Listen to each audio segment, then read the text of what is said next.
So what these mosquitoes have done, what has made them so incredibly successful, is that they have adopted the human throwaway environment, the human jungle in which we provide all kinds of containers for them to lay their eggs in. They can be very small containers, even a Coca-Cola can, for example, generally not much bigger than a barrel of rainwater, perhaps. And if we look at the infested containers, very often we find that most of them are quite small.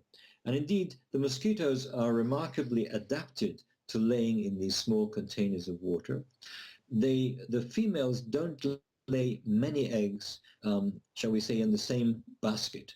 In other words, they distribute their eggs among many small sites, and in that way they are able to exploit all the breeding sites that we provide for them. The differences that are most important are, above all, the difference in feeding habits. Aedes albopictus will just about feed on anything, on birds and humans, even on amphibians and reptiles. Aedes aegypti, on the other hand, is strictly anthropophilic. It really only likes to bite on people. In some studies that we did in the Caribbean, we found that only 3% of blood-fed mosquitoes of aegypti were actually not human blood. They were, in fact, cats.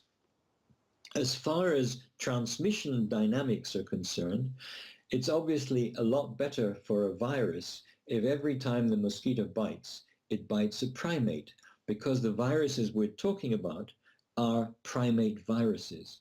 Whereas with albopictus, biting on different creatures that are not susceptible to the virus, quite clearly it's not such an effective vector.